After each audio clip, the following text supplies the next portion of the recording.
Hello everyone, welcome to BMC broad mind classes. Channel से जुड़ने के लिए आपका बहुत बहुत धन्यवाद।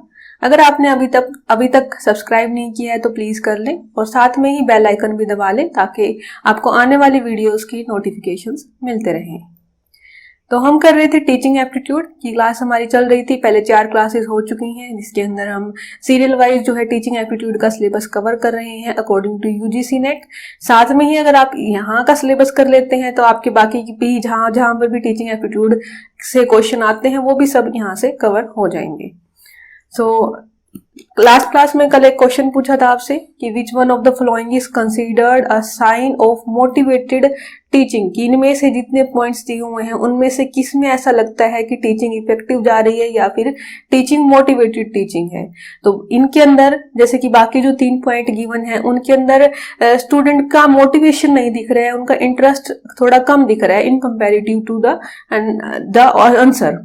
जैसे कि यहाँ पर है जो हमारा आंसर रहेगा वो होगा स्टूडेंट आस्किंग क्वेश्चंस। अगर क्लास के अंदर बच्चे क्वेश्चंस पूछ रहे हैं, अपने डाउट ले रहे हैं, तो यहाँ पर क्या शो हो रहा है कि they are interested in the class और यहाँ पर जो टीचिंग चल रही है वो भी मोटिवेटेड है, मोर इफेक्टिव है।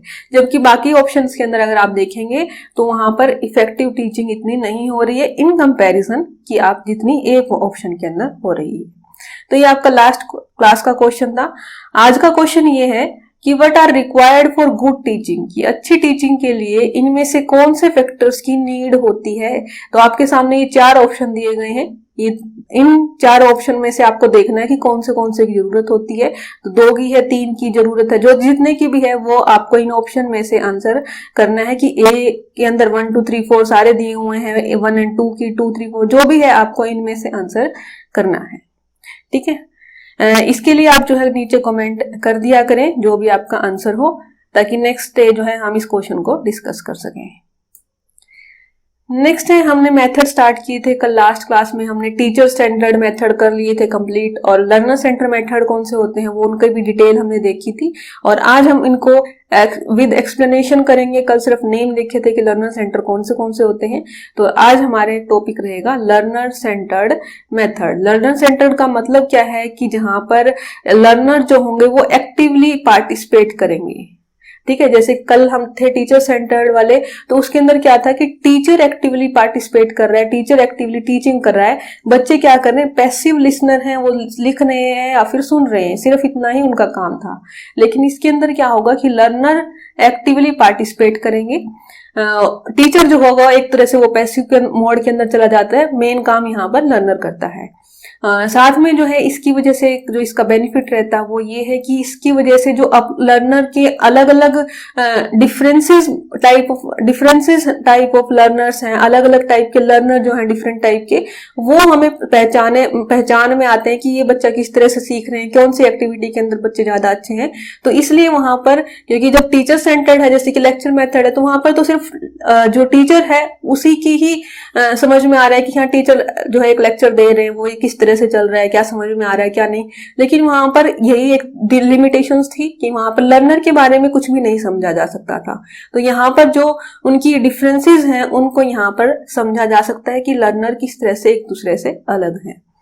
नेक्स्ट है, ये सुटेबल मेथड है किस लिए, जब यूनिकनेस की बात आती है या फिर वननेस की बात आती है, मतलब हर कोई पर्सन एक अलग अलग है, तो यहाँ पर उनको अलग अलग लर्नर को अलग अलग काम दिए जा सकते हैं और जिसमें वो बहुत अच्छे हैं उसके अंदर वो अपना काम कर सकते हैं। तो इसके अंदर लर्नर की यूनिकनेस को भी ध्यान में रखा जाता है।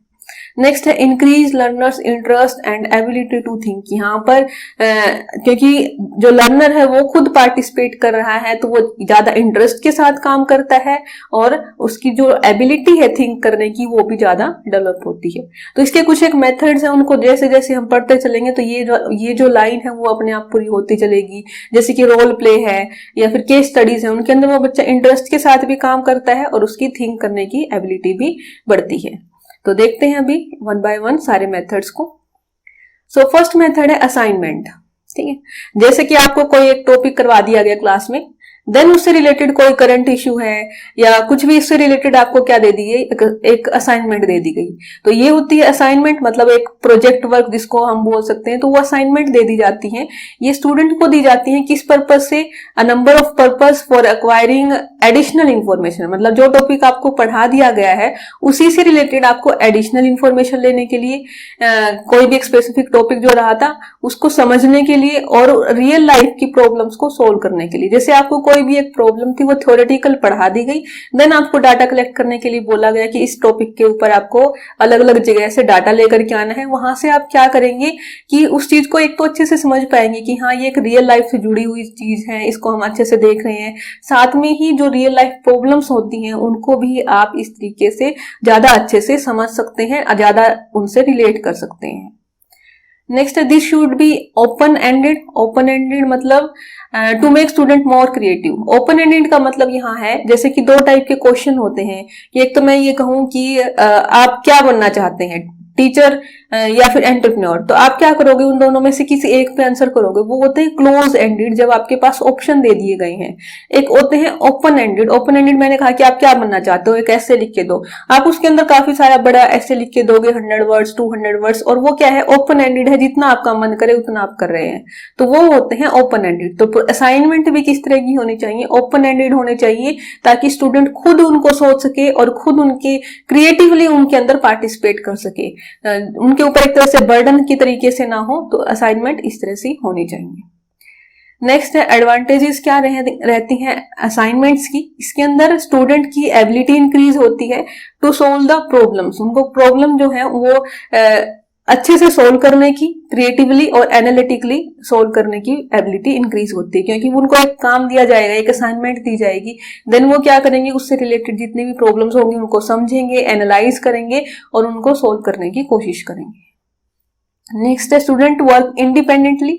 यहाँ पर एक क्लासरूम की बात नहीं होती, वो बाहर चले जाते हैं, असाइनमेंट उनको एक टाइम पीरियड के बाद उनको असाइनमेंट जमा करवानी होती है, उससे पहले वो क्या करते हैं, उसके ऊपर काम करते हैं, रिसर्च करते हैं, जो भी उनका काम है वो करते हैं, तो इंडिपेंडेंट हो जाते हैं। वो अपने खुद के माइंड के अकॉर्डिंगली सोचते हुए करते हैं। अगर क्लासरूम में यही काम करवाया जाएगा तो वहां कहीं ना कहीं टीचर का माइंड काम करेगा, लेकिन यहाँ पर असाइनमेंट दे दी गई है तो वहां पर वो अपने अपने अकॉर्डिंगली इंडिपेंडेंटली रह करके अपना काम करना सीखेंगे। इसकी एक लिमिटेशन भी है, जैसे कि देखा भी होगा, आपको भी असाइनमेंट दी जाती होंगी या फिर आप भी किसी को देते होंगे, तो वही चीज है कि बच्चे क्या करने की कोशिश करते हैं, कॉपी करने की कोशिश करते हैं।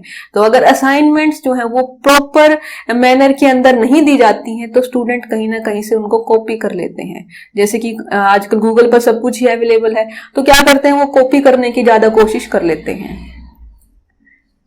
तो इसकी लिमिटेशंस को सुधारा भी जा सकता है, जैसे कि उनको कुछ ना कुछ करंट इवेंट के बारे में असाइनमेंट का टॉपिक दिया जा सकता है, जिससे वो क्या करेंगे, कॉपी नहीं कर पाएंगे, उनको वो खुद ही जाकर के करना पड़ेगा। तो इस तरह से असाइनमेंट जो है उनको असाइन की जानी चाहिए।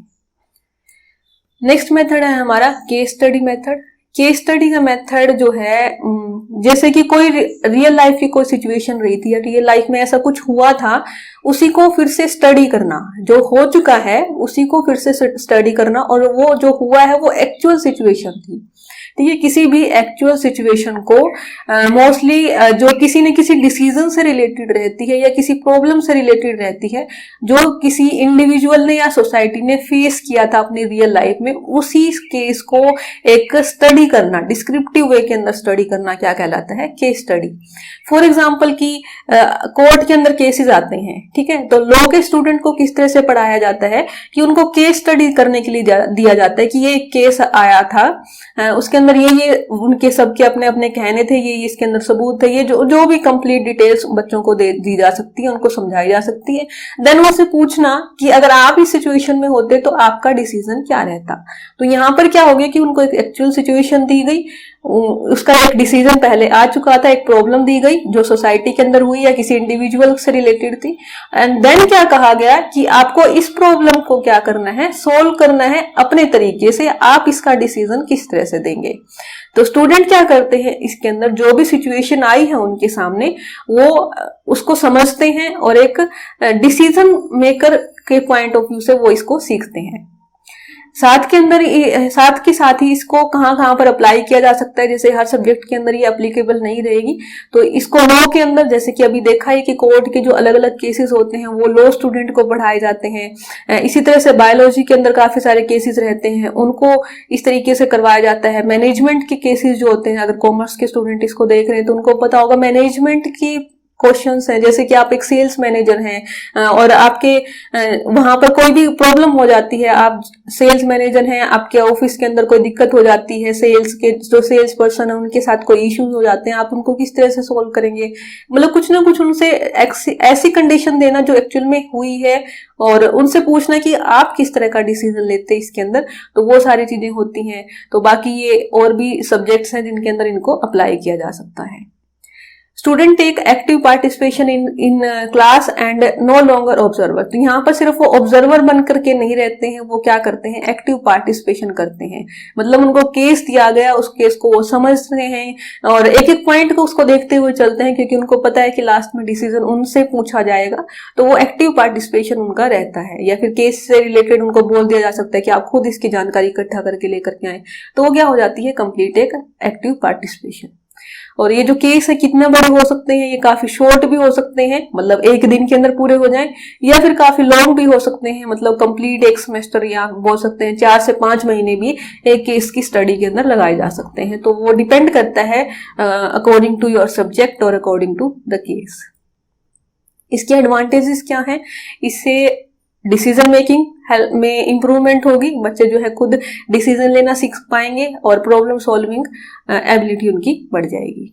साथ में ही अपॉर्चुनिटी दी जाती है इसके अंदर पार्टिसिपेंट्स को एनालाइज करने के लिए, क्रिटिकली एग्जामिन करना सीखते हैं एंड देन इवेल्युएशन सीखते हैं। मतलब उनको एक केस दिया गया, उसको वो समझेंगे, उसको उसके दोनों पॉइंट देखेंगे कि हाँ ये अच्छा हुआ इसके अंदर, ये क्रिटिकली गलत, मतलब उसको क्रिटिसाइज करना भी सीखेंगे और उसको इवेल्युएट भी करेंगे।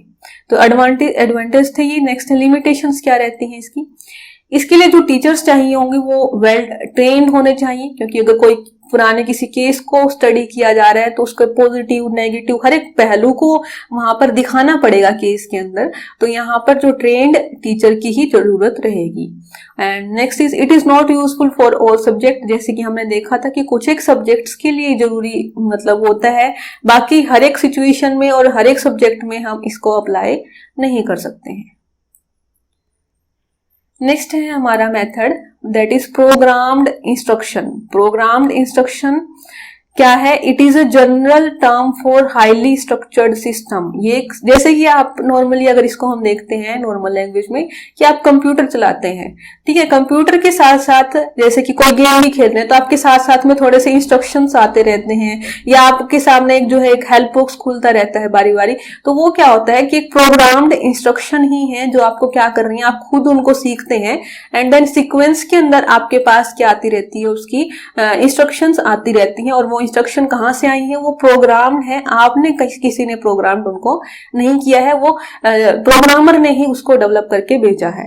तो इसके अंदर आप खुद कर रहे हैं, लॉजिकल सीक्वेंस के अंदर चलते हैं, हर एक स्टेप के साथ आपको फीडबैक मिलती रहती है, जैसे जैसे आप अच्छा करते हुए चल रहे हैं आपको एक फीडबैक भी साथ में मिलती रहती है। मतलब ये कुछ स्पेसिफिक गेम वगैरह है, कुछ भी इस तरह का आपको कुछ, जैसे स्टडी से रिलेटेड देखें तो हम कुछ सीख रहे हैं, एक्सेल सीख रहे हैं या माइक्रोसॉफ्ट, मतलब कुछ भी इस तरह से आप कुछ भी सीख रहे हैं तो उसके अंदर आपको हर एक स्टेप के साथ फीडबैक मिलते हुए चलेगी।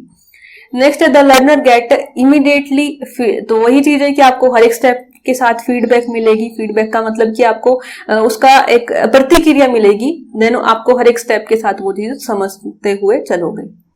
इसके एडवांटेजेस क्या रहेंगे, स्टूडेंट जो है वो इसके अंदर एक्टिवली पार्टिसिपेट करते हैं और साथ में ही इसको किसी भी सब्जेक्ट के लिए यूज किया जा सकता है। जैसे आप कोई भी सब्जेक्ट पढ़ रहे हो उसके इंस्ट्रक्शन साथ में प्रोग्राम करके दे सकते हैं स्टूडेंट्स को, तो वो क्या करेंगे, हर एक स्टेप को करते हुए चलेंगे, उनका जैसे जैसे वो आगे बढ़ते हुए चलेंगे साथ के साथ उनको उसके रिजल्ट्स भी मिलते जाएंगे। नेक्स्ट है limitations, learner motivation may be diminished after some times. यहाँ पर अगर ये मतलब ये जो सिचुएशन है अगर ये काफी लंबे टाइम तक ये करते रहे तो वो बोर हो जाएंगे, उनका इंटरेस्ट इसके अंदर नहीं रहेगा।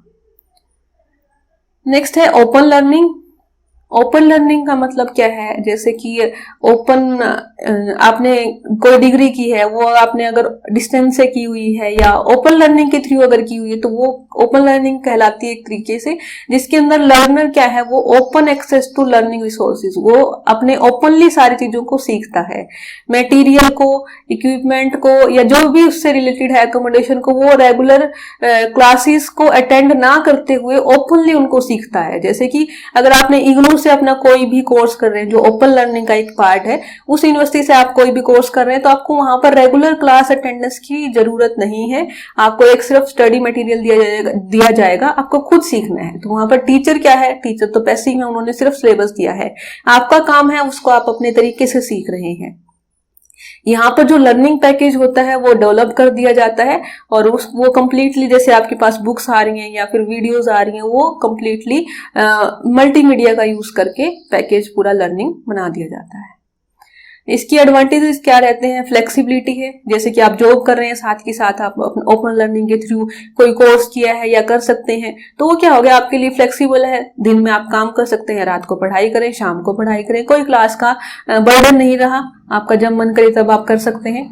साथ में ही लिमिटेशंस भी हैं, it requires more time, expertise and resources, जैसे कि छोटे बच्चों को हम ये काम नहीं दे सकते हैं ओपन लर्निंग का, क्योंकि वो खुद से इन चीजों को नहीं कर पाएंगे, ये मोस्ट ग्रेजुएशन पोस्ट ग्रेजुएशन के लेवल के बाद ही ज्यादा ठीक रहती हैं, और हर एक सब्जेक्ट के लिए सुटेबल नहीं है। जैसे कि अगर आप ओपन लर्निंग करना भी चाहते हैं तो उसमें भी आपके जो प्रैक्टिकल सब्जेक्ट्स होते हैं उसके अंदर ये फैसिलिटी अवेलेबल नहीं है, क्योंकि सेम रीजन की ओपन लर्निंग हर एक सब्जेक्ट के अंदर वो पॉसिबल नहीं हो पाएगी।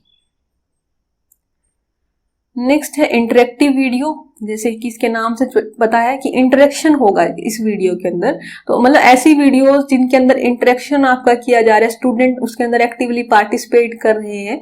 एक तरह से अगर इसका एग्जांपल लें तो जैसे आजकल की ऑनलाइन जो क्लासेस चल रही है जिसमें टीचर भी हैं स्टूडेंट भी एक साथ हैं, वो वहां पर क्या होता है कि इमीडिएटली फीडबैक मिल रहा है, स्टूडेंट को कोई काम दिया गया वो इमीडिएटली वो उसका फीडबैक उनको मिल रहा है कि उन्होंने सही किया गलत किया, तो वो, लेकिन इसके अंदर क्या है कि ये जो वीडियोस हैं वो पहले से प्रोग्राम्ड होती हैं, उनमें से स्टूडेंट का जो मन करता है वो रैंडमली एक्सेस करके उस इंफॉर्मेशन को ले लेते हैं। This can be achieve cognitive psychomotor, कोई भी आपको जैसे कुछ भी एक्टिविटी सीखनी है या कुछ भी आदत बनानी है या कुछ भी आपको कॉग्निटिव से रिलेटेड कुछ याद करना है, उन सब से रिलेटेड आपको अलग अलग टाइप की वीडियोस अवेलेबल रहती हैं। आप क्या करते हैं, वहां से सीखते हैं और तुरंत उसको करके देखते हैं और आपको फीडबैक मिल जाता है कि ये वीडियो ने सही था या नहीं था। This can provide more information with feedback, इसमें जो फीडबैक के साथ ज्यादा इन्फॉर्मेशन मिल जाती है। लिमिटेशन भी है कि काफी टाइम कंज्यूमिंग है और इसके लिए रिसोर्सेज भी ज्यादा चाहिए, क्योंकि वीडियो के लिए वही चीज है कि हमें एक सेटअप चाहिए, इंटरनेट चाहिए और एक्सपर्टाइज की भी नीड रहती है। हर कोई जो है उस इंटरेक्टिव वीडियो के साथ काम नहीं कर पाएंगे। नेक्स्ट है role play. Role play same है जैसे कि नाटक होते हैं, एज सेम एज लाइक नाटक जो जिनको हम देखते हैं वो रोल प्ले का एक पार्ट होते हैं। जैसे क्लासरूम है, बच्चों को रोल प्ले करवाए जाते हैं, एक स्क्रिप्ट उनको दे दी जाती है कि कोई एक स्टोरी है, जैसे कोई भी एक रियल लाइफ की कोई स्टोरी है वो उनको करने के लिए दे दी जाती है। काफी सारी हिस्ट्री की स्टोरीज रही हैं, राजे महाराजे रहे, तो उनमें से हर एक को एक स्टोरी का एक हिस्सा बना करके रोल प्ले करवाया जाता है। एक तरह से नाटक उनसे जो करवाया जाता है, जो कंप्लीट स्क्रिप्ट के अंदर रहता है, वो रोल प्ले का मतलब होता है। इसके अंदर क्या करते हैं, मेनली यूज की जाती है क्या टीच किया जाता है, ह्यूमन रिलेशन स्किल्स को। जैसे कि मैंने कहा कि एक राजा है और साथ में उसके मंत्री होंगे, उन सबको क्या करना है, एक स्क्रिप्ट के अंदर लिख करके उनको उनसे वो चीज करवाई जा रही है। तो यहाँ पर क्या हो रहा है कि उनको ह्यूमन रिलेशन स्किल क्लासरूम के अंदर साथ में ही सिखाई जा रही है। एक तरह का ड्रामा जिसको हम बोलते हैं, ड्रामेटाइजेशन ये होता है। तो ड्रामा एक तरह का नाटक ही होता है, तो वो नाटक करवाए जाना है, किसके ऊपर करवा सकते हैं, वो हम लिटरेचर जो वर्क होता है उसके ऊपर जो कहानियां रहती हैं, इंग्लिश या हिंदी की जो भी है, साथ में जो है हिस्टोरिकल वर्क जो पुराने टाइम के, वही जैसे राजा महाराजा कुछ भी कहा तो वो हिस्टोरिकल वर्क से रिलेटेड कुछ भी करवाना एक ड्रामा की फॉर्म के अंदर या नाटक की फॉर्म के अंदर रोल प्ले कहलाता है। इसकी इंपॉर्टेंस क्या है, इससे जो है रियल लाइफ सिचुएशंस के अंदर हेल्प मिलती है। It entails the participation of every member of the group, जैसे जितने भी बच्चे, अगर 10 बच्चे भी इसके अंदर पार्टिसिपेट कर रहे हैं तो वो क्या रहेंगे, एक्टिव रह करके काम करेंगे। हर एक मेंबर जो है ग्रुप का वो एक्टिवली पार्टिसिपेट करता है।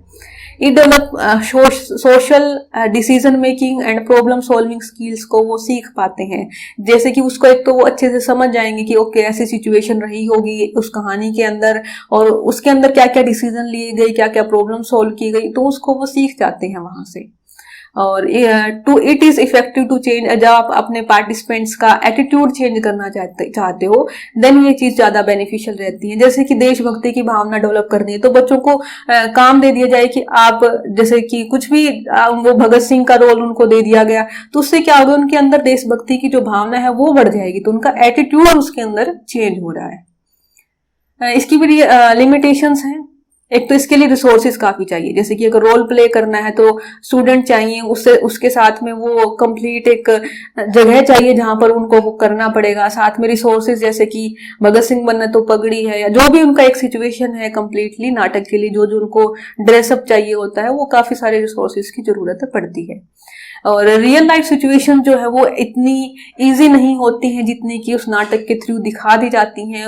रियल लाइफ सिचुएशंस बहुत ज्यादा कॉम्प्लेक्स होती हैं, उनको हम नाटक के थ्रू दिखा सकते हैं लेकिन उसको एक्चुअल में समझना वो वही समझ सकता है जिसके साथ वो रियल लाइफ में हुआ हो। तो ये एक इसकी लिमिटेशंस हैं।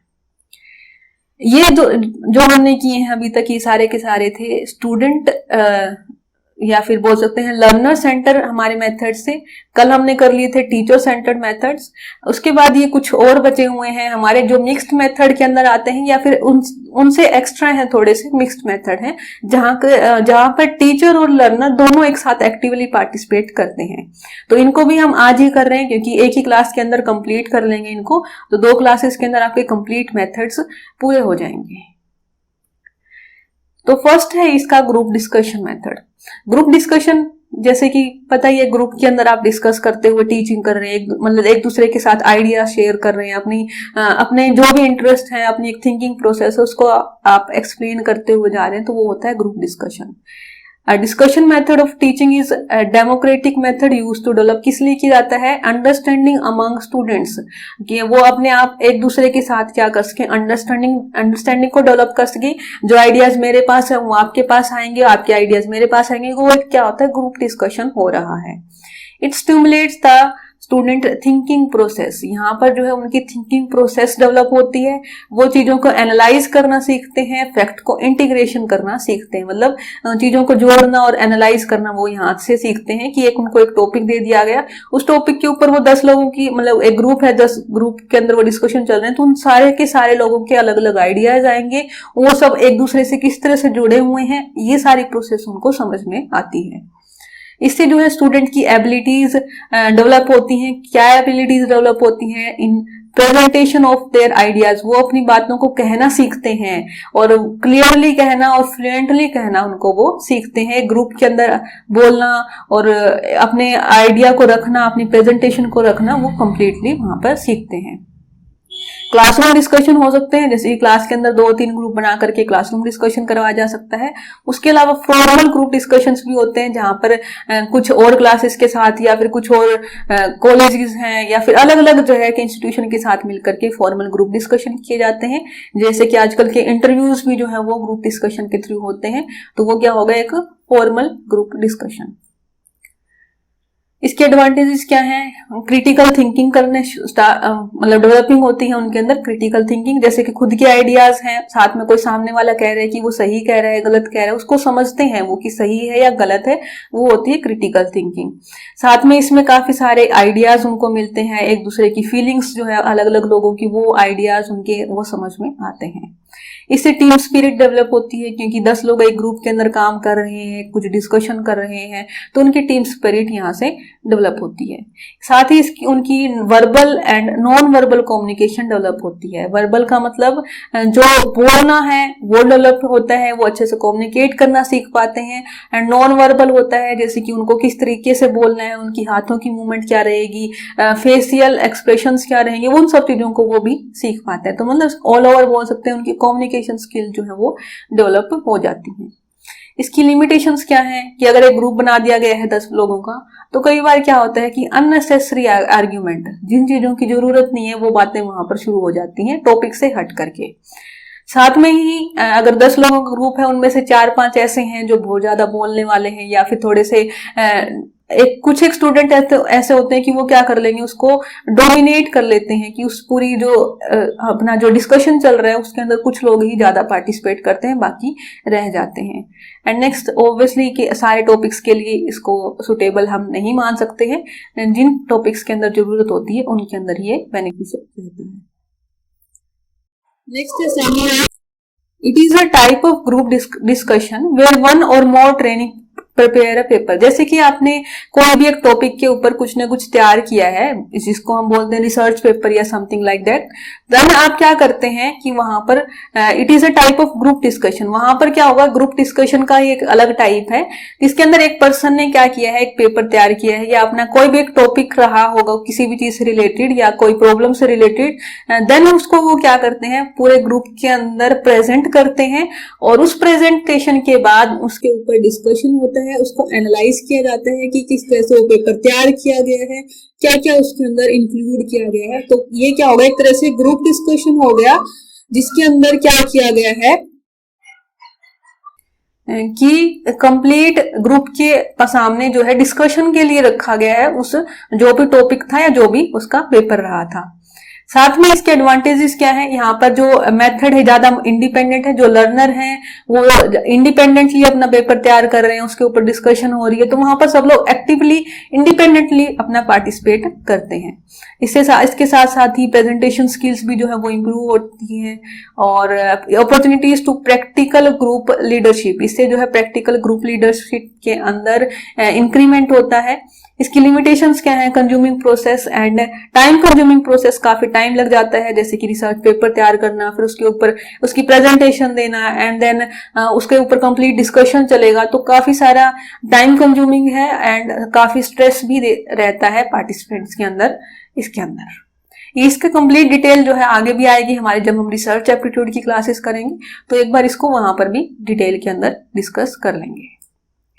नेक्स्ट है हमारा पैनल डिस्कशन। पैनल डिस्कशन के अंदर क्या होता है, जैसे कि कई बार आपने देखा होगा कि एक स्टेज है, ठीक है, कभी कॉलेज वगैरह के अंदर भी ऐसा होता है कि एक स्टेज है और स्टेज के ऊपर क्या है कि एक पैनल है, मतलब कुछ 8 या 10 लोग या 6 से 8 लोग वहां पर पैनल के अंदर बैठे होते हैं, वो आपस में किसी न किसी टॉपिक के ऊपर डिस्कशन कर रहे होते हैं, ठीक है, डिस्कशन चल रहा है उनका, और बाकी सब लोग उनको क्या कर रहे हैं, उनको देख करके सीख रहे हैं कि क्या डिस्कशन चल रहा है, क्या टॉपिक चल रहा है, उस टॉपिक का क्या सोल्यूशन निकल करके आया। तो यहाँ पर पैनल के अंदर 6 से 8 लोग रहते हैं, वो क्या करते हैं, प्रेजेंट करते हैं और गाइड करते हैं। कुछ भी उनके अंदर इनफॉर्मल डिस्कशन रहती है, जैसे कि मोटिवेटर्स 3 या 4 मोटिवेटर्स को बुला रखा, वो कुछ ना कुछ इनफॉर्मल डिस्कशन करेंगे, उससे कुछ ना कुछ जो वहां पर बैठी हुई ऑडियंस है उनको वहां से सीखने को मिलेगा। तो एक ऑडियंस के सामने वो अपना इनफॉर्मल डिस्कशन करते हैं। जो लीडर है यहाँ का, उसको ये ध्यान में रखना चाहिए कि जो पैनल मेंबर चुने जा रहे हैं वो थिंक एंड स्पीक इफेक्टिवली कर सके, मतलब वो अच्छे से बोल सके, इस चीज का उनको ध्यान रखना चाहिए। इसकी एडवांटेजेस क्या रहेंगी, मोर इंटरेस्टिंग एंड इंफॉर्मेटिव हो सकता है, अगर ऑडियंस भी, अगर इसको एक कंडक्ट जो है वो अच्छे तरीके से किया जाएगा तो ज्यादा इंटरेस्टिंग ये रहेगा। एंड दे यूजुअली और मोस्टली जो है ये सोशल रिलेवेंट इशू के ऊपर, जो करंट के कुछ इशू चल रहे हैं सोसाइटी से रिलेटेड हैं, उनके ऊपर इस पैनल डिस्कशन को करवाया जाता है। इसकी लिमिटेशन क्या है, इसके अंदर ऑडियंस एक्टिवली पार्टिसिपेट नहीं कर रही है, जो पैनल के मेंबर हैं वही एक्टिवली पार्टिसिपेट कर पाते हैं। नेक्स्ट है हमारा ब्रेनस्टॉर्मिंग। ब्रेनस्टॉर्मिंग का मतलब क्या है कि आपके जितने भी ब्रेन के अंदर अलग अलग आइडियाज हैं उन सबको बाहर निकालना। जैसे कि कंप्लीट एक ग्रुप है,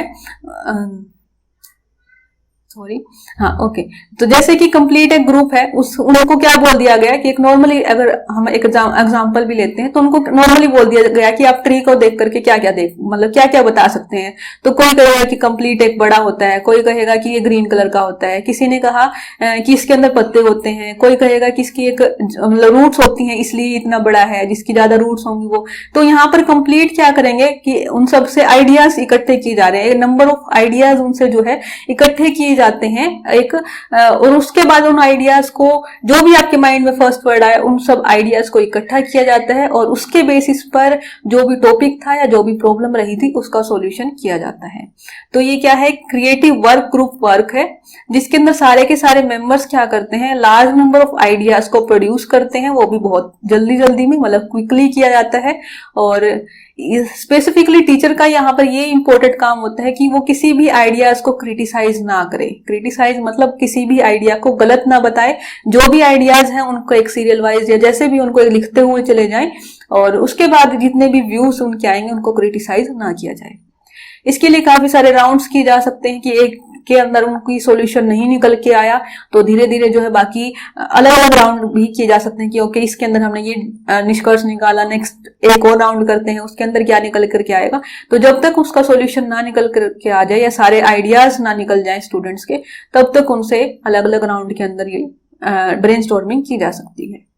इसके एडवांटेजेस क्या रहेंगे, इसके अंदर वो थिंक करना एंड एक्सप्लोर करना आइडियाज को सीख जाएंगे, क्योंकि यहाँ पर एक बच्चा एक आइडिया बताएगा तो उसको साथ के साथ क्लास मेंबर जो 30 मेंबर्स हैं उसको 29 आइडियाज का और भी पता चलेगा जो उससे डिफरेंट हैं, तो वो खुद भी सोचेगा एंड वो आइडियाज के साथ में एक्सप्लोर भी ज्यादा कर पाएगा।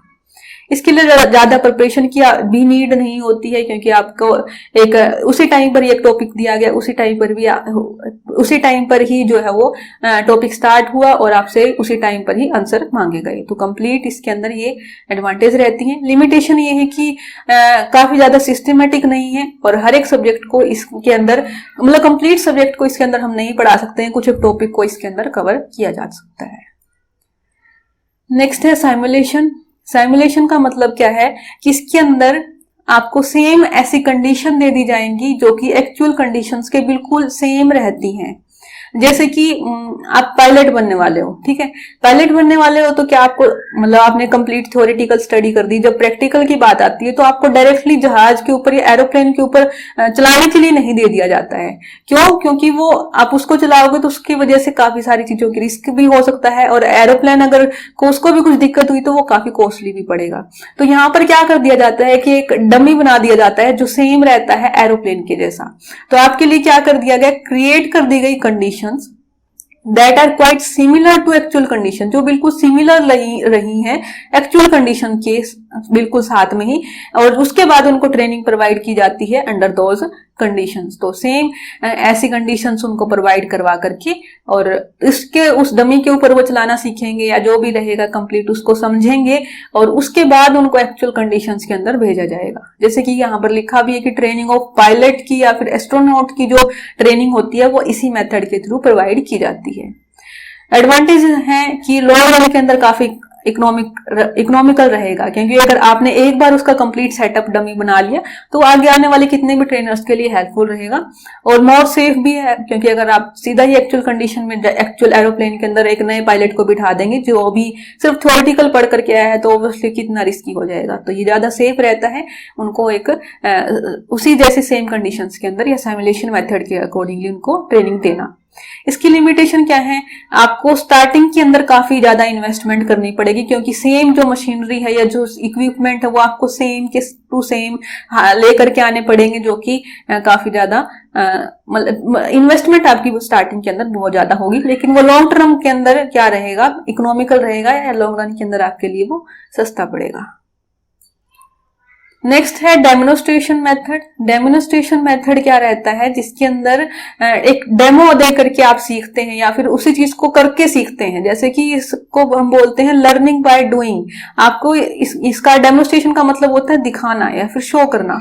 तो यहाँ पर आपको वर्बल एक्सप्लेनेशन के साथ साथ में दिखाया भी जाता है। जैसे कि अगर मैं आपको सिंपली कहें तो अगर एक तो मैं सिर्फ बोल रही होती, ऑडियो चल रही होती, लेकिन यहीं पर ही आप क्या कर रहे हैं, इन वर्ड्स को देख भी रहे हैं और साथ के साथ समझ रहे हैं, या फिर आप वीडियोस देखते हैं यूट्यूब के ऊपर जहां पर चीजें जो है वो काफी सारी वीडियोस के अंदर अलग अलग एक्सप्लेनेशन भी चल रही होती है और उस चीज को दिखाया भी जा रहा होता है। तो वो क्या होता है, उसका डेमोन्स्ट्रेशन होता है। ये कॉम्बिनेशन होता है किस चीज का, वर्बल एक्सप्लेनेशन का and with a live display. आपको कहीं पर भी ले जाकर के कुछ भी जियोग्राफी का एक जैसे कोई एक राजस्थान के किले के अंदर ले जाकर के साथ में बोल भी रहे हैं कि यहाँ पर ये हुआ था, ये नहीं हुआ था, तो वो क्या है, एक डेमोन्स्ट्रेशन मेथड है। एडवांटेजेस क्या रहेंगे, ये ज्यादा इफेक्टिवली एक्सप्लेन करता है मटेरियल को। जैसे कि मूवीज जो होती हैं, तो मूवीज की चीजें आपको ज्यादा याद रहती हैं, क्योंकि वो क्या है कि वहां पर साथ में वर्बल भी चल रही होती है, साथ में लाइव डिस्प्ले भी चल रहा होता है, तो वही चीज की ज्यादा इफेक्टिवली एक्सप्लेन किया जा सकता है इसके अंदर, और मटेरियल को, ऑब्जेक्ट्स को एंड आइडियाज को। एंड साथ में ही कोग्निटिव, साइकोमोटर, जैसे आप कुछ बनाना सीख रहे हैं तो वो भी इसके थ्रू सीख सकते हैं। एंड अफेक्टिव डोमेन को डेवलप करने में ये ज्यादा चीजें हेल्पफुल रहती हैं।